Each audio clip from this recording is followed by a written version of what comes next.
Halo semuanya. Nah, kali ini kita akan meresensi buku.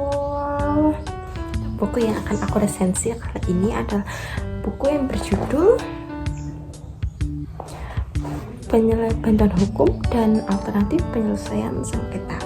Nah, buku ini karyanya dari Dr. Supriyanto dengan total ada 8 bab, yaitu total semuanya ada 128 halaman. Buku ini tuh terbit pada tahun 2020, jadi masih bisa dibilang relevan ya teman-teman untuk dijadikan referensi. Nah, untuk apa aja sih buku isi dari buku ini, terus bab-babnya itu membahas tentang apa saja, jangan lupa disimak video ini. Nah, pada bab pertama itu berjudulkan pengertian bantuan hukum. Nah, apa sih bantuan hukum itu? Bantuan hukum itu dalam buku ini dijelaskan menjadi 3 pengertian, yaitu yang pertama legal aid, yang kedua legal assistance, dan yang ketiga itu ada legal research. Nah, kita akan bahas mengenai ketiga pengertian dari bantuan hukum ini. Yang pertama yaitu ada legal aid. Legal aid itu apa sih? Legal aid ini adalah bantuan hukum yang diberikan oleh para aktivis atau advokat kepada orang-orang yang dalam berperkara. Terus kemudian yang kedua itu ada legal assistant. Nah, legal assistant ini tuh sama kayak legal aid, membantu para seseorang yang dalam perkara, baik mau perdata maupun pidana. Tetapi pada legal assistant ini tuh lebih kepada orang-orang yang kurang mampu. Jadi orang yang tidak bisa membayar jasa para legal itu akan dibantu menggunakan bantuan hukum ini. Terus yang ketiga yaitu ada legal research. Nah, legal research ini tidak hanya membantu saja, tetapi dia juga melindungi hak-hak dari pihak yang berkara. Kemudian dia juga menyelesaikan sebuah permasalahan itu tuh bisa dengan cara musyawarah. Jadi dengan cara yang baik-baik, tidak perlu sampai ke pengadilan seperti itu. Nah, selanjutnya untuk bab kedua ini tuh menjelaskan mengenai advokat. Nah, tentu para mahasiswa hukum itu tidak asing lagi mengenai pengertian dari advokat atau profesi advokat. Tapi sebenarnya kalian tahu nggak sih apa itu sebenarnya advokat itu? Siapakah advokat itu, atau apakah tugas advokat itu? Dalam buku ini tuh dijelasin bahwa advokat itu adalah seorang yang berprofesi untuk mewakili suatu pihak yang berperkara. Nah, tetapi dalam melakukan perwakilan dalam membela hukum atau mewakili hukum itu harus menggunakan surat kuasa. Nah, selanjutnya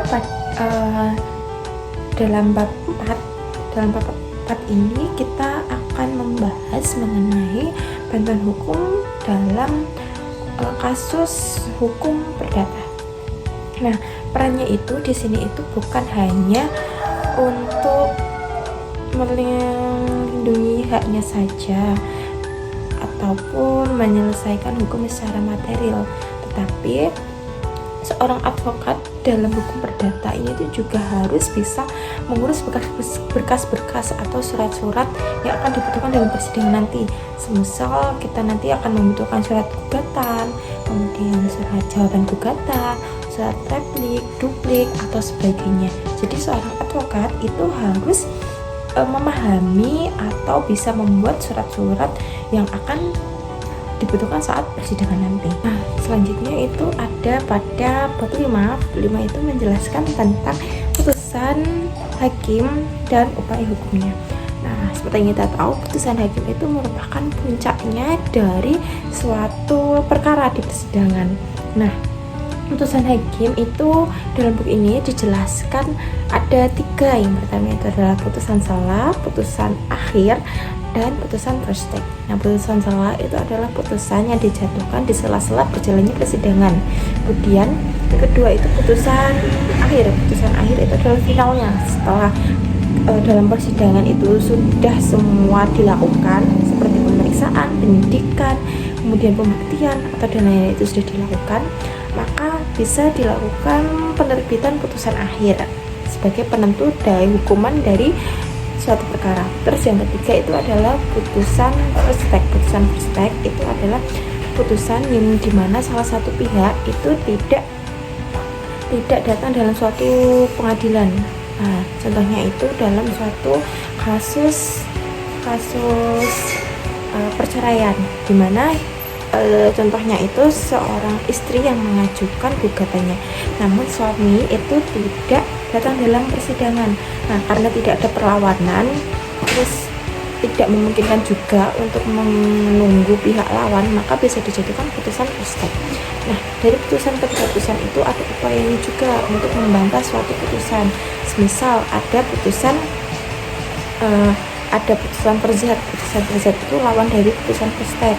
Nah, contohnya dalam kasus yang tadi itu ternyata pihak dari suami itu tidak menerima surat gugatan atau surat panggilan.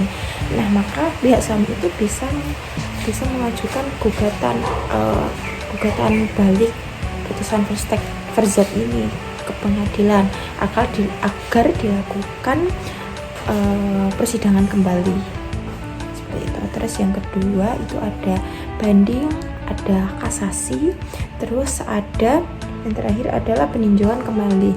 Nah, peninjauan kembali ini tuh dilakukan setelah dilakukan putusan akhir. Nah, misal sudah diketuk palu putusan akhir, ternyata muncul lagi bukti-bukti yang menguatkan putusan. Nah, karena hadirnya bukti baru itu, maka pasti akan muncul suatu putusan baru kan. Nah, maka dari itu dilakukan peninjauan kembali, kemudian dilakukan persidangan kembali dan akan menerbitkan putusan kembali. Selanjutnya itu di bab 6 dalam buku ini itu menjelaskan mengenai eksekusi atau pelaksanaan putusan hakim. Nah, di dalam ini itu putusan hakim itu pelaksanaan putusan hakim atau eksekusi itu dibagi menjadi 3. Nah, sebelum membahas mengenai macam-macam putusan hakim, macam-macam eksekusi, kita membahas dulu pengertian dari eksekusi. Nah, pengertian dari eksekusi itu adalah perampasan atau pemaksaan karena seseorang pihak itu tidak suka dalam memberikan barang yang ada dalam perkara tersebut. Semisal terjadi perkara sengketa tanah, nah ternyata kalah pihak lawannya itu harus mengembalikan tanahnya ke yang pihak penggugat. Nah, maka dari itu jika dalam kurun waktu tertentu itu tidak diserahkan juga, maka berhak untuk dilakukan eksekusi. Nah, namun dalam eksekusi ini harus sesuai dengan undang-undang yang berlaku ya teman-teman. Terus macam-macam eksekusi itu ada 3. Yang pertama itu adalah eksekusi real, yang kedua itu pembayaran, dan yang ketiga itu melakukan suatu perbuatan. Ya, itu ada dalam bab 7. Bab 7 itu menjelaskan mengenai alternatif dispute resolution. Nah, ini adalah suatu lembaga di luar persidangan dalam menyelesaikan masalah menggunakan prinsip yaitu musyawarah dan mufakat. Nah, ini contohnya dalam bab ini tuh seperti negosiasi, mediasi. Nah, dan selanjutnya itu bab terakhir, bab 8. Bab 8 itu menjelaskan mengenai undang-undang yang membahas tentang bantuan hukum.